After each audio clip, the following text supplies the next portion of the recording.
Oui, oui, j'ai bien remarqué, et puis je vous prie de m'excuser, je pense être un peu longue, parce que ça touche quand même plusieurs sujets. Dans cette délibération, il y a plusieurs choses. Donc, ce que nous voudrions savoir, c'est ce qui peut justifier de telles augmentations. Alors que l'inflation est à son plus bas niveau, 0,55% à fin novembre, que les salaires des agents municipaux sont bloqués. Pour quelles raisons également les taux d'augmentation sont-ils différents dans une même catégorie? Exemple, pour la restauration scolaire, les taux s'échelonnent d'une baisse de 5,5% pour les repas du personnel à une hausse de 4,3% pour les repas des adolescents. D'ailleurs, je pense que sur les repas des adolescents, il y a peut-être un problème, parce qu'en fait, vous avez repas élémentaire plus ado, et ensuite vous avez une tarification repas ado. Alors peut-être simplement vous avez oublié de rayer le plus ado. Peut-être le repas alimentaire. Oui, un repas alimentaire. Voilà. C'est pas très important ça. Ensuite, donc, la palme revient aux augmentations des activités périscolaires. Alors toujours avec des taux différents selon les prestations. De 6% à 8,40% pour l'accueil du matin, suivant qu'il s'agisse des maternelles ou des élémentaires.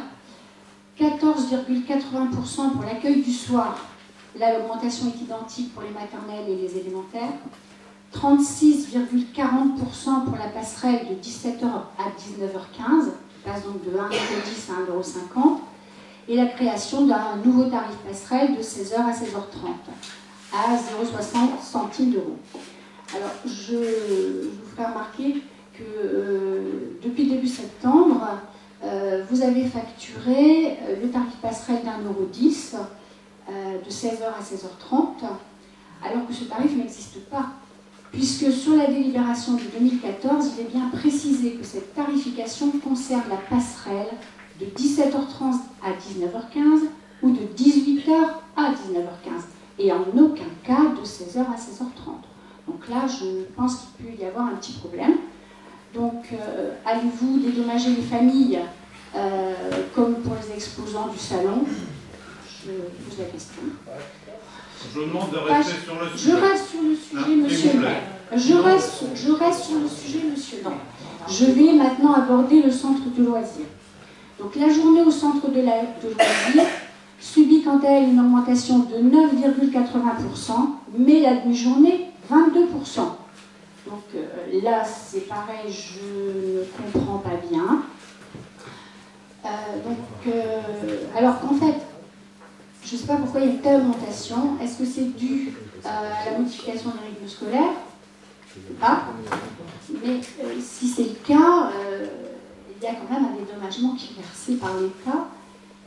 Bon, vous me répondrez après, oui, il n'y a pas de problème.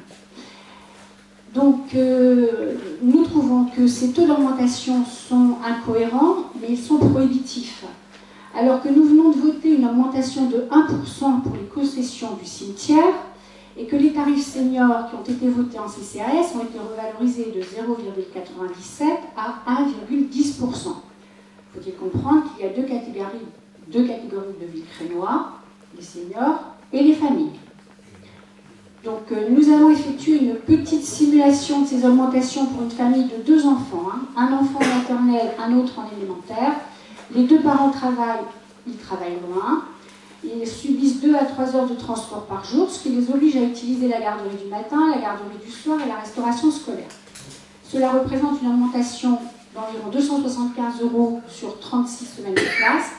Et s'ils sont obligés de les mettre au centre de loisirs, ne serait-ce que pour 5 semaines, la dépense complémentaire est de 320 € à l'année. C'est pas neutre. Ensuite, nous avons une nouvelle innovation, la tarification spécifique pour les enfants hors commune. Donc là, la mise en place de ce tarif surtaxé est un signal négatif envers les communes voisines, et notamment celle du plateau Briard. Ce tarif est inutile car cela touche très peu d'enfants. En effet, le différentiel entre les enfants hors Villecrène accueillis dans nos écoles et les petits Villecrénois qui suivent leur scolarité dans les écoles de communes voisines se situe entre 12 et 15 années, 12 et 15 enfants suivant les années. Mais non, nous avons 24. Il y a 24 enfants. Vous prenez la CLIS. Prenez la CLIS, et la CLIS, c'est une autre délibération. Ne confondons. Voilà. Si on enlève la CLIS, nous en sommes à 12 à 15 enfants. Non, il y a 24 enfants. Je rappelle que excusez-moi. Je rappelle que c'est un effectif de 1050 enfants qui sont scolarisés. Je précise, ce sont principalement des enfants dont les parents travaillent à l'Ukraine, des enseignants, des animateurs, des employés dans les commerces, des banques, des coiffeurs. Et je pense que c'est pas un bon signal que l'on peut donner, alors que vous voulez favoriser le développement des entreprises sur notre commune. Vous allez donc pénaliser des enfants de salariés qui viendront travailler chez nous. Voilà, un petit peu. Je rappelle aussi que ces enfants hors commune, bien sûr, ne bénéficient pas du quotient familial applicable à Villecresnes, puisque chaque commune finance sa politique sociale. Si les communes voisines sont tentées d'appliquer le même principe, qu'avez-vous prévu pour les familles villecresnoises qui seraient victimes de cette surtaxe?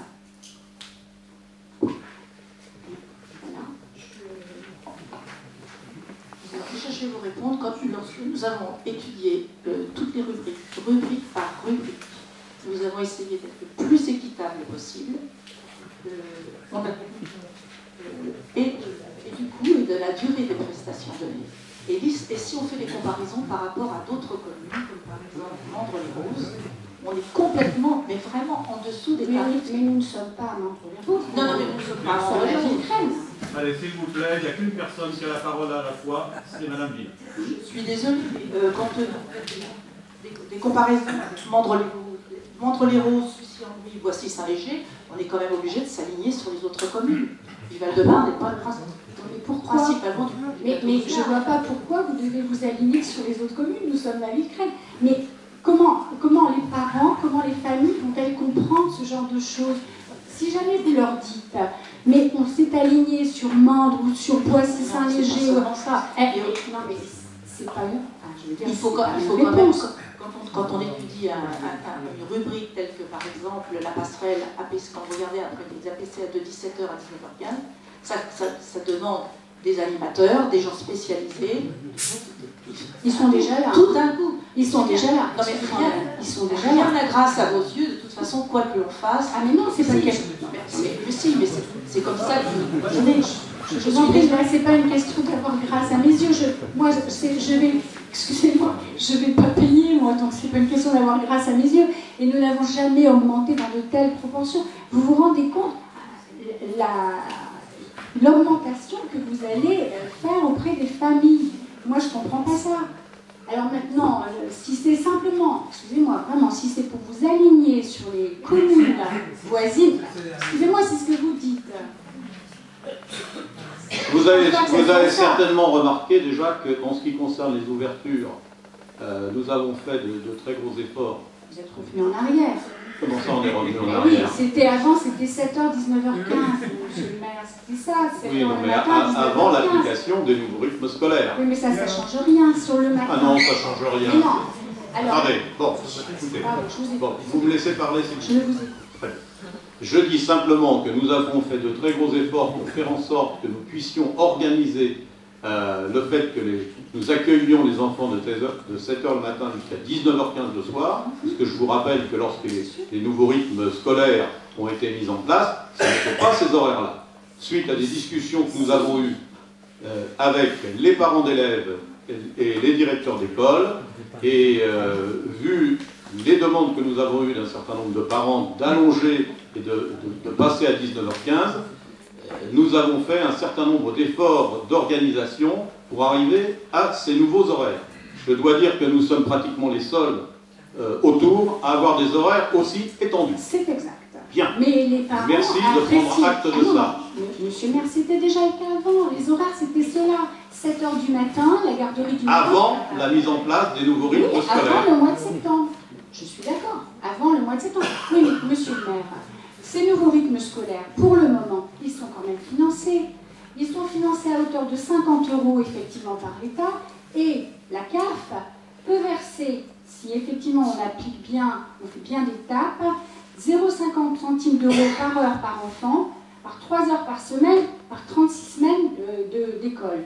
Soit 54 € plus 50 € qui sont versés par l'État, Ça représente 109 200 € pour notre commune. C'est l'équivalent de 4 animateurs à temps plein. Oui,